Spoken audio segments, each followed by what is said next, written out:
अस्सलाम वालेकुम। डॉक्टर मोहम्मद अकरम की रूफ टेंशन हाजिर है। आज मैंने छुट्टी की थी काम से, मैं कहा चलो ईरान पर ही कुछ बोल देते हैं कि अमरीकी जनरल क्या सोच रहे हैं। देखिए, ईरान एक बहुत बड़ा मुल्क है और मुझे नहीं पता उधर कितने कबीले हैं या उधर क्या सिस्टम है। अब जो न्यूज़ में खबरें चल रही हैं, अमेरिका का हर प्लान उनको फेल करता जा रहा है ईरान, क्योंकि ईरान हर टाइम नए से नए जंगी हथियार निकाल रहा है। उन्होंने अब ये सोचा है, इराक में भी सोच रहे करेंगे क्या। उर्दन में भी उन्होंने फौजें दी हैं और आज़रबाईजान के पता नहीं आर्मीनिया में भी उनकी फौजें मौजूद हैं। और उसके बाद ईरान के अंदर भी उन्होंने मुजाहरे आज वो कह रहे थे शुरू हो गए हैं। तो जब इस सारे मामले को दिखाए तो उन्होंने कहा जी बराह रास्त हमला करके ईरानियों को हम कुछ नहीं बिगाड़ सकते, चाहे एक बिल्डिंगें तबाह हो जाएंगी और क्या होना, उनके भी जहाज़ गिरेंगे। ये भी बात है, क्योंकि ईरानियों ने जितना असला रखा हुआ है, अगर वो उनके ऑपरेटर अगर कामयाब हुए। याद रखिए, जब भी एयर अटैक होता है ना, तो उसमें बड़ी दिमागी जंग होती है। सबसे पहले जो जहाज़ वाला होता है ना, वो देखता है इसका रडार जाम करके तो मैं जाऊं, तो अपना टारगेट अचीव करके मैं वापस भागूँ। लेकिन नीचे अगर मोबाइल बैटरी मौजूद है तो वो सोचता है कि भाई ये जहाज़ में रेंज जाएगा तो रडार अगर लॉक करेगा तो मैं इसको गिराऊँ। इस सारे मामले में सेकंडों में फैसला करना होता है, तो जो पहले फैसला करके वो जंग जीत सकता है। नतीजा ये निकला, अमेरिका ने अब ये प्लानिंग की है कि बैक वक्त नंबर 1, जहाँ तक मैं समझ भाई तजिया ही, मैं कोई जनरल अकरम तो है नहीं।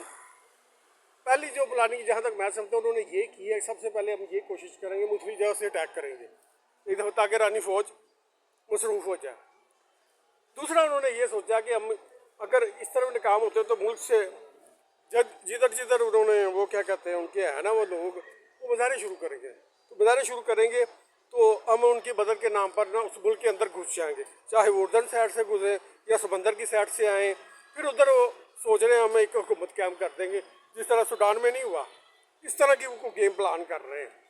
तो उसके लिए उनको असला भी चाहिए। अब ईरान को सोचना चाहिए उनको असला उधर किधर से मिल सकता है। और दीगर मामला में अगर वो अपनी पहली स्ट्रेटजी पे जाते हैं तो उनका कितना नुकसान हो सकता है, क्योंकि नुकसान तो होना है। और अगर ईरान ने जितने हथियार दिखाए हैं अगर उन्होंने कामयाबी से इस्तेमाल किए तो मेरे हिसाब से उनके जहाज वापस भाग जाएंगे। अगर उन्होंने समंदर के नीचे से बहरी बेड़े पर हमला किया, अगर वो मिसाइल उन्होंने चला दिया तो मेरे साथ बहरी बेड़ा भी डूब जाएगा।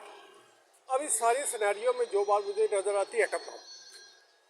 अब देखिए, ईरान पर अगर एटम बम अमेरिका मारता तो उसके पाकिस्तान भी मुतासर होगा, आर्मीनिया भी मुतासर होगा, रूस भी मुतासर होगा, जिधर जिधर वो आ जाएगी सब मुतासर होंगे। तो इसका मतलब ये हुआ, जब अमेरिका इस जंग में अगर एटम बम इस्तेमाल करता तो अमेरिका पर भी एटम बम लगेंगे, क्योंकि अगर पाकिस्तानी को जानी सामने पाकिस्तानी फौज को भी कहा जाएगा भी अमेरिका पर आप भी एटम बम मारो। अगर रूस की तरफ से गया वो भी अपनी सियासी तौर पर साथ में वो भी एटम बम मारेगा। लिहाजा एटम बम मारना, अगर अमरीकी बेवकूफ़ हुए तो वो एटम बम मार देंगे ईरान पर। अदरवाइज क्योंकि एटम बम मारना इसी तरह है जैसे अपने आप को ख़त्म करना, खुदकुशी करना, क्योंकि रेडिएशन जिधर जाएगी सब खत्म। अब आ जाते वो टेक्निकल वेपन जो होते हैं छोटे छोटे, तो ईरान ने भी जासूसी कर ली, किधर किधर उन्होंने टेक्निकल वेपन रखे हुए हैं। टेक्टिकल वेपन जहाँ तक मैं समझता हूँ, टेक्टिकल वेपन एक ऐसी चीज़ है उसमें भी रेडिएशन होती है, लेकिन टेक्टिकल वेपन के जवाब में ईरान के मिसाइल है वो अगर 2-2-3-3 टन बारूद लेकर जा सकते हैं, ज़्यादा वो तो महल इशू कोई खास नहीं है। अब आ जाते हैं अमेरिका का असला। अमेरिका का जो भी असला मीडिया में दिखाया जा रहा है, खासकर पाकिस्तान मीडिया में ये भी दिखाया अमेरिका जदीद तरीन असला। हालांकि आप 35 बने पता नहीं कितने साल हो गए ने, टोमा क्रूज मिसाइल बने पता नहीं कितने साल हो गए ने। ये दकियानूसी टेक्नोलॉजी है। अगर आप नोट करें तो अमेरिका के पास नया कुछ भी नहीं है, ना कोई नया जहाज। लेकिन ईरान और चाइना ने जितने भी हथियार सब नए जदीद तरीन। तो अब होगा क्या? होगा ये कि एक तरफ असले की फरवानी और दकियानूसी हथियार है, दूसरी तरफ क्या कहते हैं जदीद तरीन हथियार जिनका अमेरिका के पास कोई तोड़ नहीं है। लिहाजा अमेरिका अगर ईरान पर हमला करता, मेरे नज़दीक उसका काफ़ी नुकसान होगा। अब देखते हैं क्या होता है, क्या होता है। लिहाजा मेरे नज़रिए के मुताबिक कि अमेरिकी फ़ौज का मोराल डाउन है। उनके जनरल मुसलसल जैसे जब कोई ईरान नया हथियार लॉन्च करता है तो उनको वक्त बढ़ जाता है, अब क्या करें, वो नई स्ट्रेटजी बनाते हैं। वो आज वो चल रही थी मीडिया में बातें कि भाई उसने मुजाहरे शुरू हो गया ईरान में, तो मैं समझा मैं कि यार वाकई गेम है ये। लिहाजा ईरान को चाहिए कि अगर जो मुजाहरे अगर ज़्यादा हो जाए तो उनके खिलाफ ताकत का इस्तेमाल की बजाय अपने अवाम को लॉन्च करे, वो किस तरह, वो इस तरह के देखे मुजाहरे का जवाब मुजाहरा ही होता है। जैसे अमरीका में नहीं होते एक तरफ ट्रंप के बंदे दूसरी तरफ वो बंदे, तो इस तरह इसका जो अमरीका जो एक आलमी मीडिया पर जो नैरेटिव बिल्ड करना है वो ख़त्म हो जाएगा। ये सब बात, ये सब चीज़ें इसको कहते हैं पॉलिटिक्स। असल मसला ये है कि ये ईरान का तेल खाने के चक्कर में, जैसे शाम का खाया, लीबिया का खाया, और उर्दन को उन्होंने धमकियाँ लगा लगू कि उधर अपने तैयार वगैरह सेट कर ली हैं। अब देखिए क्या होता है, क्योंकि फतह तो उसकी है जिसको अल्लाह दे। मेरा नज़रिया ये कहता है कि अगर अमेरिका ने हमला किया, अब तो करेगा नहीं, लेकिन अगर करेगा तो उसका नुकसान होना, फिर इसने इंडिया की तरह कुछ ना कर आगे अपनी जान छुड़वा लेनी है। अब देखिए क्या होता है। और सबसे ज़बरदस्त बात यह है कि रानियों की जो तारीख है ना, वो जंगों से भरपूर है, लिहाजा जंग उनके लिए नई चीज़ नहीं है।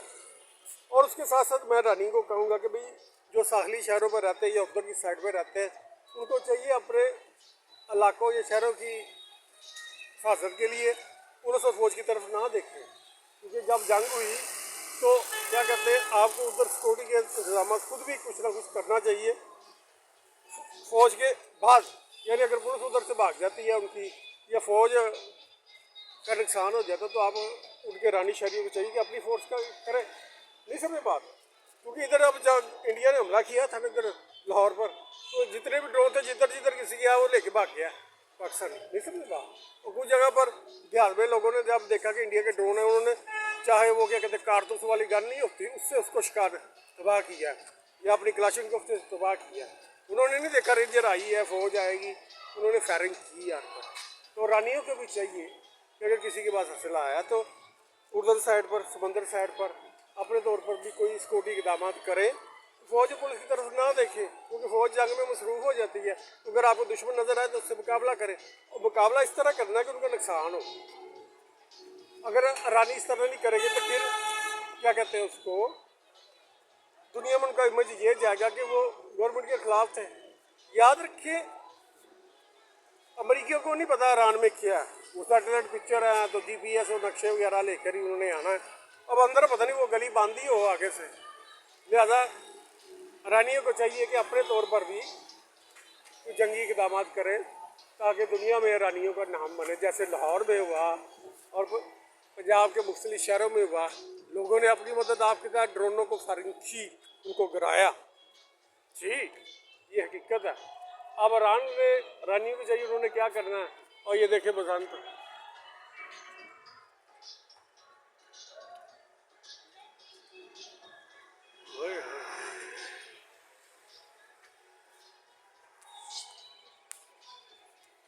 आ गया गुड्डा, और कट गई गुड्डा, कट गई। लो जी, ये थी ईरान के बारे में कुछ बातें। याद रखे, अमरीकी बेड़ा थकया टुटिया पुराना जहाज है, वो पता नहीं कितना अर्सा खलोसा, फिर उन्हें खराब हो जाना, फिर उन्हें वापस जाके मरम्मत करा के लियाना पैना जी।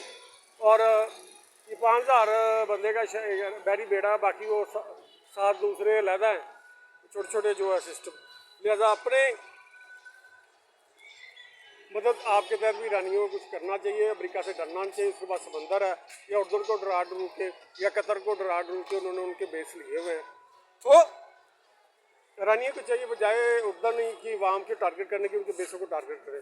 सोशल मीडिया में ये भी चल रहा था कि अरबों ने कह दिया कि आप हमारी तरफ से इजाज़त है, आप जहाँ जहाँ अमरीका पे बम मार सकते हैं, हमें कोई इतराज़ नहीं, क्योंकि अमरीका बात नहीं आ रहा। अगर ऐसी बात है फिर भी ठीक है। लिहाजा हम तो यही दुआ करते हैं मुसलमानों का कत्लेआम ना हो। और याद रखें, वेनेजुएला को फतह करने के बाद अमेरिका ने सबसे पहले क्या किया, उसके तेल पर कब्जा किया, उसके पैसे को कवर किया। इसी तरह उन्होंने ईरान भी करना है। लिहाजा जो लोग ईरान में समझे अमेरिका उनके लिए आया, वो बेवकूफ़ है, क्योंकि अमेरिका से लूटमार चोरों की हुकूमत है कि जब से अमेरिका बना, रेड इंडियन के कत्लेआम के बाद आज तक वो यही कर रहे हैं, यही उनको स्ट्रेटजी है। ओके जी, अल्लाह हाफ़िज़। ये थे ईरान के बारे में कुछ बातें। और याद रखिए, ईरान की टेक्नोलॉजी नई जदीद तरीन है, और लड़िए को चाहिए बहादुरी तो अपनी जगह पर, लेकिन उसके साथ साथ चलाकी, अयारी, मकारी भी होनी चाहिए, क्योंकि अगर आप ऐसा नहीं करेंगे तो आपका दुश्मन इसराइल चलाक मकार है। वो जब देखते हैं ईरानियों को कत्लेआम करने के बाद बंकरों में चले जाते हैं, उनको पता है उनको जवाब देना ही देना। तो आप भी कोई ऐसी स्ट्रैटेजी बनाएं। ओके जी, अल्लाह हाफिज़।